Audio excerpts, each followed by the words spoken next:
First of all, your comment about today's game. Well, look, it was a lovely win for the Sables. I don't think you'll see a better game of rugby, at least not in Zim. It was very close. I think the Kenyans played very well to hang in there. But all credit to the Sables. We are proud of them, and they've done the nation proud. I think you can see the joy that's here today.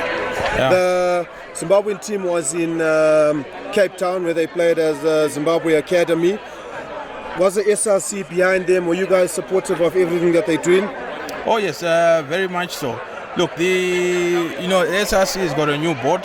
We only came in on the 29th of May, if I'm correct. But all the planning for the Super Sport Challenge had been done as early as last year. And personally, I was already involved anyways, as Titan Law, which is a practice of mine. And all the other partners that were involved in this, Virtual Resources and Portnex as well. Okay. So now, from taking away from this victory, going forward, Zimbabwe got Kenya and they got Uganda. What support can the Sables expect from SRC? Look, I think the Sables are well supported insofar as the sponsors that are there. They've got anchor sponsors, key sponsors. So the support that they'll get from the SRC is more from institutional support, just to make sure that things are in order before they leave. For example, we play Kenya away, Uganda is coming, they're playing in Harare. It's just providing that support that an institution like the SRC does. I don't think it'll be monetary, because from a monetary perspective, you've got the Sables Trust. The Sables Trust is the one that takes care of the national side. We spoke to Coach Dorsey. He says, he thanks a lot for the support. He knows that the people are behind him. SRC, what's your take out to the nation, to everybody else out there about the whole rugby happening in Zimbabwe? Yeah, I think, I've heard that, we've heard mutterings here and there about rugby and, allegations about the way that it's being played. But like I said to the president of the Zimbabwe Rugby Union, I said, you know what, this is how you answer your critics on the field. Yeah, deliver the results and the critics are answered.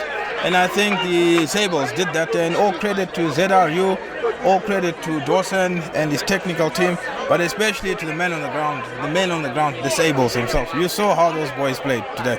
They didn't want to lose at all, and they didn't. The boys put themselves on the line.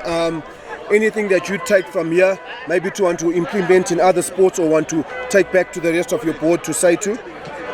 I think generally, if we looked at it from another sport perspective, you saw the passion and pride that these boys displayed on the field. That passion and pride for playing for their country. You never heard these boys talking about, we want to be paid or this or that or that. No drama. They got onto the field and they did the job. They did the job for their country. And I think that's what we should expect from all men and women who get on the field or on a court or other sporting fora when they put on national colors. You play for your country. It's your country you're playing for. I know there have been a number of sporting items that have happened where Zimbabwe have been putting in their participants, but one that stood out is the netball ladies, the Gems. Taken from the Gems and the Sables in rugby, are you saying that Zimbabwe sports on a positive? I think so. I was reflecting with a colleague of mine. Theoretically, we could have been in the World Cup cricket this year. We could have been in the World Cup rugby this year. So we would have been netball, rugby, and cricket. Yeah? But it just shows you what type of nation we are. We are a sporting nation. We punch way above our weight. And if we are focused, if we have the right facilities in place, the right people running the correct sporting disciplines, we can achieve greatness. It's not beyond us. You've seen it. So just quick one, taken from what you've said, that we need the right people and the right infrastructure, all the right things in place. Have we got that in place? Are we headed that way? No, we're not there yet. We are nowhere near there. And I'm talking generally, And it's one of the things that the SRC will be focusing on over these next 6 months, making sure that there's proper administration, there's proper governance structures in our sports, because that's what our athletes and sports people require. When they've got that solid foundation, when you've got transparently elected officials running sports, that is what attracts your corporates, your money to games. You know, look at I keep giving the example of Zimbabwe Rugby. Zimbabwe Rugby has managed to